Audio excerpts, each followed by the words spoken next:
영덕 원전 찬반 투표를 주도한 주민들이 오늘 투표 1주년 행사를 갖고 원전 건설 포기를 촉구했습니다. 지방자치단체가 지역 이통장의 해외여행 경비를 지원했다가 감사원에 적발됐습니다. 경상북도가 7조 4천억 원 규모의 내년도 예산을 편성해 도의회에 넘겼습니다. 여러분 안녕하십니까?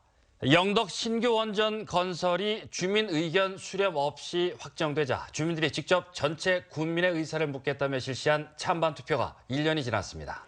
주민 투표를 주도한 군민들은 원전 건설 포기를 거듭 요구했습니다. 김기영 기자가 보도합니다. 지난 2010년 영덕군은 정부의 신규 원전 부지 유치 신청을 하면서 군의회 동의만 받고 군민의 의사를 묻지 않았습니다. 이에 지난해 11월 주민들이 주도한 투표에 11,209명이 참여해 91.7%가 반대했습니다. 투표율이 법적 효력을 지니는 33.3%에 0.8%포인트 미달했지만 한수원의 방해와 영덕군의 무관심 속에 치러진 점을 감안하면 적잖은 영향력을 발휘했습니다. 주민투표 1주년을 맞아 원전 반대 단체들은 원전 철회를 거듭 촉구했습니다. 낡은 자료를 근거로 핵발전소 부지 인근 8km 안에는 활성 단층이 없다는 주장을 벌이고 핵발전소 예정 부지 선정의 부적합성을 인정해야 할 것입니다. 더욱이 원전 찬반 주민 투표를 주도해 직권 남용 권리 행사 방해 혐의로 기소된 삼척시장에게 지난달 법원이 무죄를 선고하면서 영덕 주민 투표도 정당성이 있다고 주장했습니다. 민주주의는 중앙정부의 결정에 무조건 복종하는 것이 아니라 주민 자신이 자신의 삶을 구속하는 결정에 직접 참여해서 실천하는 것임을 보여주었습니다. 이런 가운데 최근 이희진 영덕 군수마저 지질조사 없이는 원전 추진을 중단하겠다고 선언해 원전이 중대 기로를 맞았습니다. 오늘부터 정부 건의와 동시에 모든 원전에 대한 업무를 중단할 것입니다. 2010년 지질조사에서 양산 단층의 존재를 알았으면서도 이를 제대로 알리지 않았고 활동성 여부가 학계에서 논란이 일자 원전 반대 여론은 힘을 받아가고 있습니다. 정부와 한수원은 그러나 변한 것은 없다며 신규 원전 건설을 정상적으로 추진하겠다는 입장을 유지하고 있습니다. 원전 건설을 중단하라는 영덕군과 군민의 요구에 이제 정부와 한수원이 응답할 차례입니다. MBC 뉴스 김기영입니다.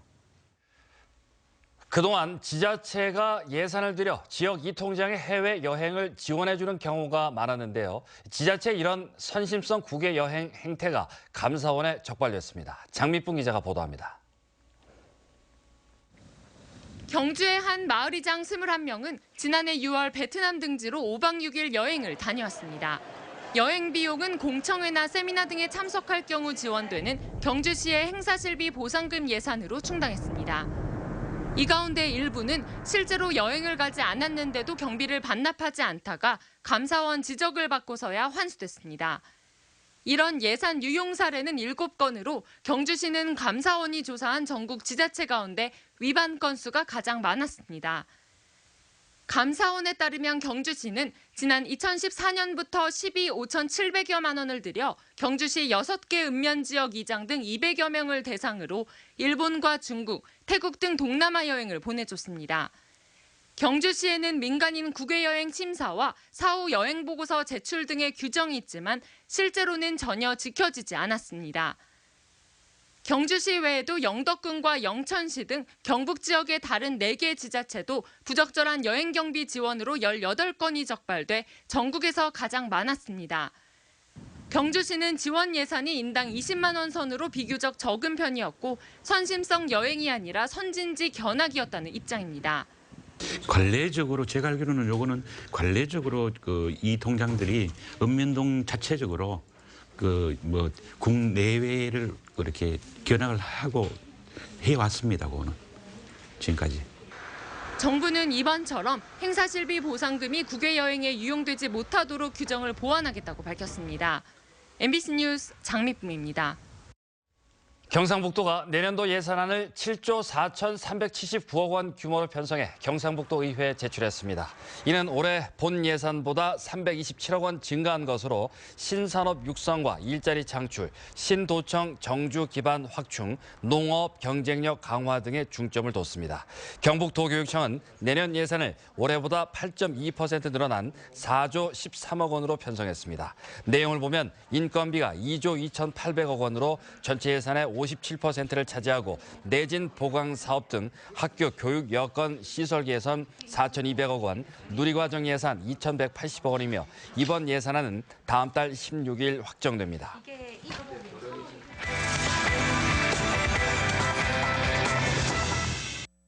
포항에는 대여섯 개 소극단이 활동하고 있고 어려운 여건에서도 무대가 끊이질 않는데요.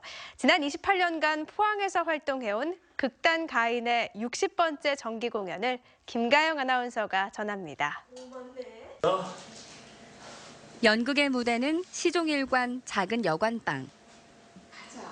이곳에서 누군가는 생의 마지막을 기다리고 누군가는 다시 시작할 힘을 얻습니다. 삶은 이 세상에 잠시 왔다 가는 소풍 같듯이 사람들은 이 방을 거쳐가며 삶을 배우고 사랑을 깨닫습니다. 이번 작품을 통해서 우리 일상생활 중에 녹아있는 사랑들에 대해서 이야기를 해봤습니다.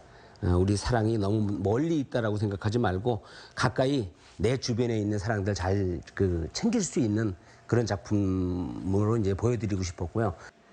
현실보다 더 현실 같은 무대 위에서 우리가 몰랐던 소중함을 일깨워주는 이들은 극단 가인입니다. 불쌍하냐? 연극 속 팍팍한 현실은 무대 밖의 연극인들에게도 마찬가지지만 1988년 창단 이후 벌써 60번째 정기 공연을 맞이했습니다. 힘든 가운데서도 열심히 하고 있으니까 앞으로도 많이 찾아와 주시고 격려 부탁드리겠습니다. 이번 작품은 서울대학로에서 10년간 사랑받았던 원작을 각색했으며 짧지만 강력한 5가지 에피소드 중에서 마지막 장은 관객의 몫으로 남겨뒀습니다.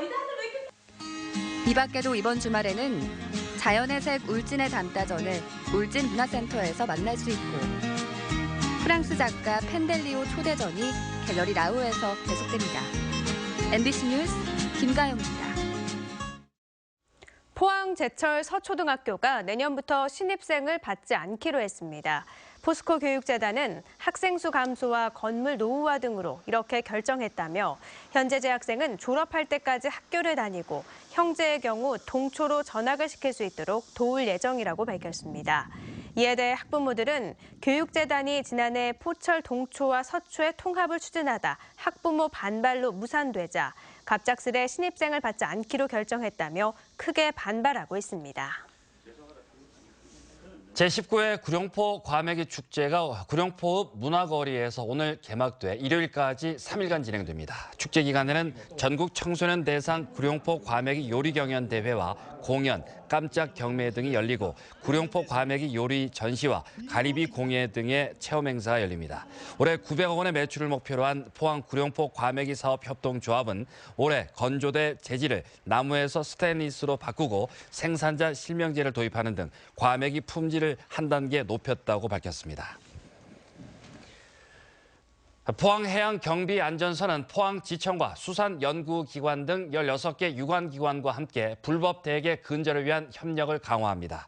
이를 통해 포항지청과 포항해경의 단속 대책과 새롭게 변화하는 불법 대게 포획 유통에 관한 범죄 수법 등을 기관들과 공유하기로 했습니다. 해경은 지난해 대게 어획량은 1,900여 톤으로 지난 2007년 4,800여 톤에 비해 60% 감소했다며 대게 자원 보호를 위해 암컷 대게와 어린 대게 불법 포획 행위를 근절하는 데 힘을 쏟겠다고 밝혔습니다. 추위는 완전히 누그러졌습니다. 당분간 대체로 맑은 날이 이어지는 가운데 기온도 점점 오름세를 보이겠는데요. 주말 동안 나들이 계획해보시는 것도 좋겠습니다. 송혜림 기상캐스터입니다. 당분간 가을용 겉옷만 입으셔도 충분하겠습니다. 내일은 바람마저 잠잠해지겠는데요. 거리에 물든 단풍 만끽하기에 좋은 날씨가 이어지겠습니다. 주말 동안 낮 기온은 오늘보다 더 오르겠습니다. 예년 이맘때 늦가을 날씨를 보이겠는데요. 포항은 내일 18도를 기록하겠고 일요일에는 19도까지 오를 전망입니다. 다만 일요일부터는 점점 흐려지겠습니다. 남쪽에서 비구름대가 올라오겠는데요. 경북 동해안 지역 월요일에는 비 소식이 있겠습니다. 한편 고비 사막에서는 황사가 발원했는데요. 대부분 서풍을 타고 우리나라 상공을 통과했지만 아주 일부가 내려오면서 해안가와 일부 내륙 지역에는 미세먼지가 나쁨 수준까지 올랐습니다. 다행히 경북 동해안 지역은 큰 영향은 없었습니다. 자세한 내일 날씨 알아보겠습니다. 경북 동해안 지역은 내일 하늘에 구름만 끼겠습니다. 아침 기온 울진과 영덕 5도, 포항 7도, 경주 2도로 시작하겠고요. 낮 최고 기온은 울진과 영덕, 포항, 경주 모두 18도까지 오르겠습니다.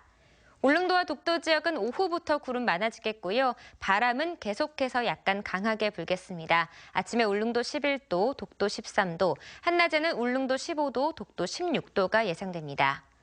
동해상에도 구름만 끼겠습니다. 바다의 물결 동해 중부 먼바다에서 2.5m까지 일겠고요. 그 밖의 해상은 2m까지 일겠습니다.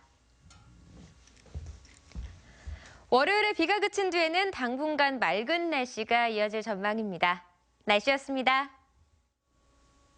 포항 해양경비안전선은 조업 금지 기간에 대게를 잡아 유통하려 한 혐의로 구룡포 선적 D호 선장 47살 한모 씨와 S호 선장 41살 김모 씨를 검거했습니다.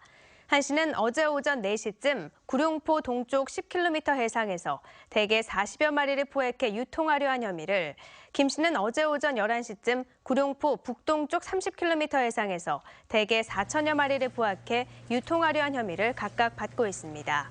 수산자원 보호를 위해 동경 131도 30분을 기준으로 먼 바다 쪽에서는 대게 조업이 지난 1일부터 가능하지만 가까운 연안 쪽에서는 통발 자망어선 모두 이달 말까지 대게를 잡으면 안 됩니다. 포항 북부경찰서는 보이스피싱에 속은 피해자가 냉장고에 보관한 현금을 훔쳐 달아난 혐의로 중국인 29살 왕모 씨를 붙잡아 고속했다고 밝혔습니다. 경찰에 따르면 왕 씨는 지난달 26일 낮 12시쯤 포항시 북구 양덕동에서 검찰청 직원을 사칭한 보이스피싱에 속아 현금을 인출한 김모 씨를 집 밖으로 유인한 뒤 냉장고에 든 현금 3,100만 원을 훔친 혐의입니다. 새누리당 김정재 국회의원은 국회의원이 대국민 소통을 원활히 할 수 있도록 공직선거법 일부 개정 법률안을 대표 발의했다고 밝혔습니다. 현행법은 국회의원이 자신의 업무를 수행하는 상설 사무소에서만 민원 상담을 할 수 있도록 규정하고 있는데 개정안은 이 규정을 폐지하는 것을 주요 골자로 하고 있습니다. 법률안이 개정되면 국회의원과 지방의회 의원들이 공간적 제약 없이 주민들과 민원 상담을 할 수 있게 됩니다. 고온과 잦은 비로 올해 쌀 생산량이 지난해보다 다소 줄어들 전망이지만 쌀 가격은 21년 만에 최저 수준으로 하락했습니다. 통계청이 최근 발표한 산지쌀 값은 80kg에 12만 9,300원 수준으로 지난해 같은 기간 15만 1,000원 선보다 크게 내려 지난 1995년 이후 가장 낮은 가격을 형성하고 있습니다. 쌀 소비 감소와 과잉 공급에 따른 쌀값 하락 현상에 해마다 반복되고 있어 근본적인 대책 마련이 시급합니다. 이상으로 포항 MBC 뉴스데스크를 마치겠습니다. 여러분 고맙습니다.